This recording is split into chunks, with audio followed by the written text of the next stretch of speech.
И здравейте хора, аз днес ще ви разказвам за Steam. Това е приложение, в което си теглите игри.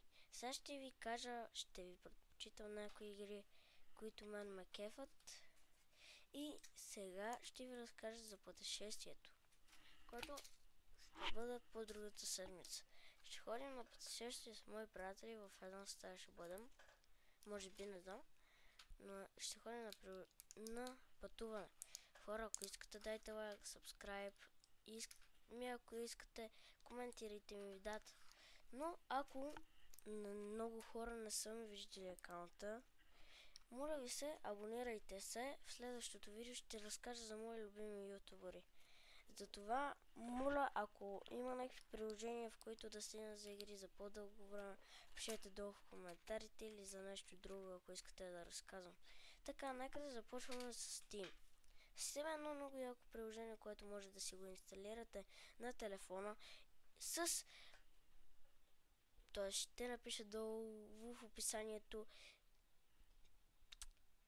как се пише, може да си го напишете, плюс това ще добавя една игра и ще ви разкажа какво става в играта, ако ви е харесало да. И днес ще ви разкажа новата игра, която не е нова де, но просто е много яка. Finding Frankie е много забавна игра. Играли се много ютубъри, но за ваше щастие днес ще ви покажа игра нова. Ето тази игра. На мен не ме кефи много, но има едно много готино нова игра също. Не просто махнете тази стъмпъл, гайс, не играйте и тази. Но ако ви се играйте, не ви я предпочитам. Играйте това са някои ваши познати или е това. Все пак, между другото ви кажа, има едно много яко нещо, което има. Ето, 3, 2, 1, тази игра и тази. Може да видите едно, че имам хрема и затова правя така. Не ме съдете. И пишете в коментарите за какво искате да снимам. Пишете дори приложения, ако искате да снимам.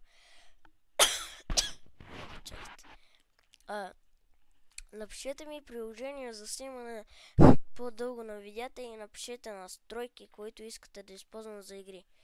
Сега ще ви покажа аз какво приложение използвам за сега. Няма, това ще го покажа в друго видео. Но ето това може да се инсталирате също. Това е много яка игра, която аз съм си бил изтеглил преди. Много забавно може да играете. Но просто ви казвам, че има много интересни неща, хора. Дайте лайк, subscribe, пишете долу в коментарите за какво искате да снимам. Също има много по Playtime игра, която не знам дали ще ви кефи. Също имаме едно такова. Хора, много забавна тази игра. Все пак, може да не съм играл, но съм виждал какво се прави в нея. И е доста забавно. Ето ги новите безплатни игри. А сега ще поразгледам за малко от вас. Имаме много време, така че не се безпокойте. Има още няколко време, но хора, ако ви харесва това видео, ако ви харесва снимането ми, дайте лайк, subscribe, пишете долу в коментарите, споделяйте. Сега ще ви разкажа за една последна игра, която може да ви изкефи малко, да. Не съм разказал много за игри. Тази игра е за по-безстрашните хора. Аз не играя, защото е скучно. И просто тази игра е скучна също. За някой. Предпочитайте ми е тая. Team Fortress. Извинете, че се изкажах между другото. Хора, ето тук може да намерите яки игри. Ако ви е харесало това видео, дайте лайк, subscribe и от мен казвам